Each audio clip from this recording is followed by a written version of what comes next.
ഇനിയും നടക്കില്ല, ഇനിയും ഇവിടെ നടക്കില്ല.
ഭാരതത്തിൽ നടപ്പിലാക്കും. അതിനെതിരെ പ്രതിഷേധിച്ച് നിങ്ങൾ അക്രമകാരികളായി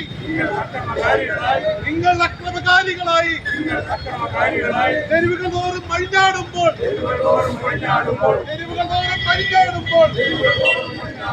തിരിച്ചടിക്കിന് വേഗത കൂടും. ഒത്തുകളിച്ചാ സൂക്ഷിച്ചോ.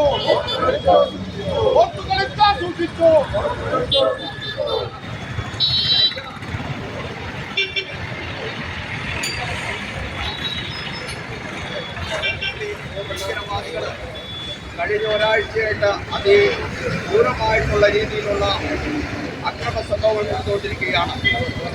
ഈ പശ്ചാത്തലത്തിലാണ് ആ നാട്ടിലെ ഹൈന്ദവ ജനതയ്ക്ക് സമ്പൂർണ്ണമായിട്ടുള്ള പിന്തുണ പ്രഖ്യാപിച്ചുകൊണ്ട് സംഘപരിവാർ പ്രസ്ഥാനങ്ങളുടെ ആഭിമുഖ്യത്തിൽ ഇന്ന് കേരളത്തിലൊട്ടിച്ച് താലൂക്ക് കേന്ദ്രങ്ങളിൽ ഇതുപോലുള്ള പ്രവർത്തനങ്ങൾ നടന്നുകൊണ്ടിരിക്കുകയാണ്.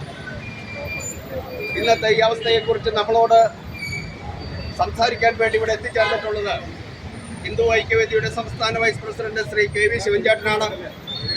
ശിവൻചേട്ടനെ അതിനുവേണ്ടി സ്വാഗതം ചെയ്തു. സംഘടനാ സെക്രട്ടറി ഗുരുമാർജി, ഇന്നത്തെ താലൂക്കിൻ്റെ ജനറൽ സെക്രട്ടറി ശ്രീ ദിനേശ്, മറ്റ് സഹപ്രവർത്തകരെ, സുഹൃത്തുക്കളെ, മറ്റ് സംഘപരിവാർ പ്രസ്ഥാനങ്ങളിലെ നേതാക്കളെ, പ്രവർത്തകരെ, നമുക്കെല്ലാം അറിയാവുന്നതുപോലെ 1948 ശ്രീമാൻ പണ്ഡിറ്റ് ജവഹർലാൽ നെഹ്റുവാണ് ആദ്യമായി വഖഫ് കൗൺസിൽ രൂപീകരിച്ചത്. ഇതിനു വേണ്ടിയാണ് ഈ വഖഫ് കൗൺസിൽ രൂപീകരിച്ചത്. 1947 ഭാരതം സ്വാതന്ത്ര്യം പ്രാപിച്ച അവസരത്തിൽ ഇന്ത്യയിൽ നിന്നും പാകിസ്ഥാനിലേക്കും മറ്റ് രാജ്യങ്ങളിലേക്കും പോയ ഭാരതീയരായ മുസ്ലിം സഹോദരന്മാരുടെ സ്വത്തുക്കൾ സംരക്ഷിക്കപ്പെടുന്നതിന് വേണ്ടി അന്ന് പ്രധാനമന്ത്രിയായിരുന്ന ശ്രീമാൻ പണ്ഡിറ്റ് ജവഹർലാൽ നെഹ്റു ആദ്യമായി വഖഫ് കൗൺസിൽ രൂപീകരിച്ചിട്ടുണ്ട്. പക്ഷേ തുടർന്നു വന്ന കോൺഗ്രസിൻ്റെ കഴിഞ്ഞ 60 വർഷം കാലത്തെ ഭരണത്തിൽ ഏത് ഭരണം വന്നാലും, അത് ഇന്ദിരാഗാന്ധിയുടെ ഭരണം വന്നപ്പോഴും ഹർഷറാവുവിന്റെ ഭരണം വന്നപ്പോഴും രാജീവ് ഗാന്ധിയുടെ ഭരണം വന്നപ്പോഴും എന്തിനേറെ മൻമോഹൻ സിംഗിന്റെ ഭരണം വന്നപ്പോഴും ആവശ്യമായ കൂട്ടിച്ചേർക്കലുകൾ വരുത്തിക്കൊണ്ട് ഈ വഖഫ് കൗൺസിലിന് ആവശ്യം പോലെയുള്ള ഇഷ്ടം പോലെയുള്ള അധികാരങ്ങൾ നൽകി നമ്മുടെ സ്വത്തുക്കൾ അത് ഹിന്ദുവിന്റെ എന്നോ ക്രിസ്ത്യാനിയുടെ എന്നോ വകതിരിവില്ലാതെ തന്നെ ആ വഖഫ് കൗൺസിൽ ചൂണ്ടിക്കാണിക്കുന്ന വസ്തു അത് വഖഫ് സ്വത്തായി മാറുന്ന ഒരു സാഹചര്യം കഴിഞ്ഞ 60 വർഷക്കാലമായി ഇന്ത്യയിൽ നടമാടുകയാണ്. അതിനെ തുടർന്ന് തന്നെയാണ് നമുക്കെല്ലാവർക്കും അറിയാം ഏറ്റവും അവസാനമായിട്ട് ഇന്ത്യയുടെ പുതിയ പാർലമെന്റ് മന്ദിരം സ്ഥിതി ചെയ്യുന്ന സ്ഥലം വരെ വഖഫിന്റെ സ്വത്താണെന്ന് അറിയപ്പെടും. അതുപോലെ നൂറ്റാണ്ടുകൾ പഴക്കമുള്ള അലഹബാദിലെ ആനന്ദ ഭവൻ, അതുപോലെ തന്നെ നൂറ്റാണ്ടുകൾ പഴക്കമുള്ള ഗുജറാത്തിലെ സൂറത്ത് മുനിസിപ്പാലിറ്റി സ്ഥിതി ചെയ്യുന്ന സ്ഥലം, അതുപോലെ തന്നെ നമ്മുടെ പുതുപ്പറമ്പ് നെന്മേനി മെഡിക്കലെ 700 വരുന്ന ഏക്കർ സ്ഥലം. അങ്ങനെ ഭാരതത്തിൽ എമ്പാടും നോക്കിക്കഴിഞ്ഞാൽ ഭാരതത്തിൽ ഏറ്റവും കൂടുതൽ ഭൂമിയുള്ളത് നമ്മുടെ പ്രതിരോധ സേനയ്ക്കാണ്, ആർമിക്കാണ്. അത് കഴിഞ്ഞാൽ റെയിൽവേക്കാണ്. അത് കഴിഞ്ഞാൽ ഏറ്റവും കൂടുതൽ ഭൂമി കൈവശത്തിൽ വച്ചിരിക്കുന്നത് ഏകദേശം 8 ലക്ഷം ഏക്കർ സ്ഥലം കൈവശം വെച്ചിരിക്കുന്നത്. പാവപ്പെട്ടവരായി ഈ മുനമ്പന്തുവാസികൾ ഇവിടെ വന്നിട്ടുള്ള പല ആളുകളും അവിടെ പോയി കണ്ടിട്ടുണ്ടാവും. 2 സെന്റും 3 സെന്റും 4 സെന്റും 5 സെന്റും ഭൂമിയുള്ള 600-ൽ പരം ആളുകൾ, 600-ൽ പരം കുടുംബങ്ങൾ താമസിക്കുന്ന ഈ മുനമ്പത്ത് ആ ഭൂമി പോലും വഖഫാണെന്ന് പറഞ്ഞുകൊണ്ട് നിരന്തരമായി നിയമവാഴ്ചയെ വെല്ലുവിളിച്ചുകൊണ്ട് കോടതി കേസുകൾ നടന്നു.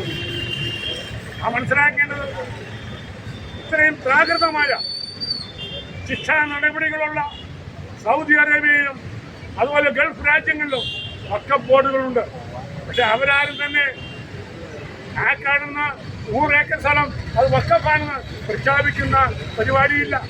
എൻ്റെ സ്വമനസ്സാലെ എൻ്റെ മക്കളുടെ അനുവാദത്തോടുകൂടി, എൻ്റെ ഭാര്യയുടെ അനുവാദത്തോടുകൂടി, എൻ്റെ കുടുംബത്തിൻ്റെ അനുവാദത്തോടുകൂടി എനിക്ക് മിച്ചം വന്നിട്ടുള്ള ഈ ഭൂമി അല്ലാഹുവിനെ എഴുതി കൊടുക്കുന്ന സമ്പ്രദായമുണ്ട് എന്നത് ഒരു യാഥാർത്ഥ്യം തന്നെയാണ്.